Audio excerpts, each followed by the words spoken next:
Žiūrėkit, šiandien Slava Vatnikai visi sukilę komentaruose išprotėję visiškai.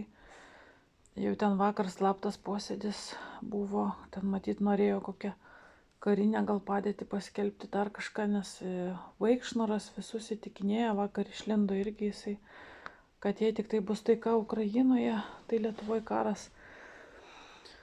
Vienu žodžiu, per Trumpo ir Putino pokalbį Zelenskis įsakė Ukrainos kariuomeniai vėl verštis į Kurską. Jūs įsivaizduokite, reiškia, Trumpas maldavo išsaugoti gyvybės, rusų kariai nešaudė, tie atsitraukė ir vėl puolė. Tai kaip paskui Putinas iš viso gali tikėti Trumpu? Kaip gali atrodyti, kad apgavo, leisk atsitraukti, kad vėl pultų, kol mes telefonu šnekam. Aš žiūriu kasdieną Kursko video, tai ten yra baisu, ten iki šiol yra puolimo parengtis ir rusų kariai ir rusų yra organizacija savanorių su kariniam jau uniformom, bet ne kariai yra. Jie dirba su gyventojais, tokia kaip civilių bendradarbiavimo kuopa. Jie jėga neevakuoja, bet jie bando įtikinti gyventojus pasitraukti iš namų. Ai, nu, u nas все есть, čia visko yra, čia kunigas atnešė duonos. Nu, sako, jeigu dronas į namą, kaip mes jums padėsime? Ir tada sako, dėdukas su babyte, sako, jūs norite pasakyti, kad čia bus, kaip ten, kažkokį panaudojo karinį posakį. Ir tada tas kariškis sako, taip, ну, kad mūšis bus šitoje vietoje. Sako, вы хотите сказать, что напрямую kažkaip tai. Da. Oi, ir eina jie su malkomis, dėdukas su babyte. Sako, gal galėtumėt, gal norėtumėt evakuotis, gal einам iš čia. Ну, нет, ну тут у нас все есть, все хорошо.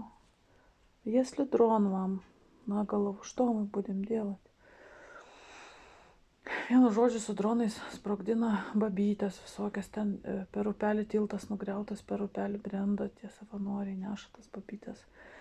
Ir tas savanorių vadas sako, aš po 20 kilų kiekvieną dieną apsuku, einu, vis ieškau žmonių.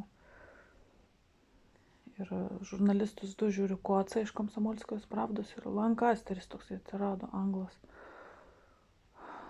Tas tai ten iš viso lenda tiesiog į ugnį, bet tiesiog irgi gyvai galima žiūrėti, kaip dirba karo žurnalistas. Tai ten viskas aišku, ten iki Trumpo Putino pokalbio toliau šaudomas, viskas ten nėra baigta.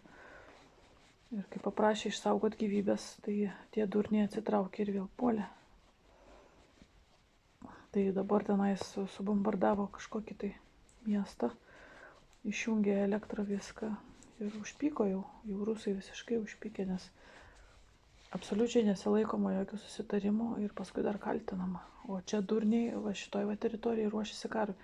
Dabar šitam visam kontekste ta raketos paleidimo, ta galva, ką gali reikšti? Nu, aš vakar pagalvojau, kad feikas, bet dabar, kai sužinau, kad iš tikrųjų ukrainiečiai vėl puolė Rusiją, tai čia durniai buvo gal sugalvoję pulti gal Kaliningradą, nes kariuomenė stovėjo, žmonės liudė, kad palei jūrą kariuomenė stovėjo ir šiandien pakeitė dūdelę, čia iš laivo, sako, šauta. Tai čia yra, nu, ne į pušis šaudo su šitom raketom, o prieš lėktuvinės gynybos yra raketa. Ir mūsų kariuomenė pateikė visiškai kitaip, kitų numerių.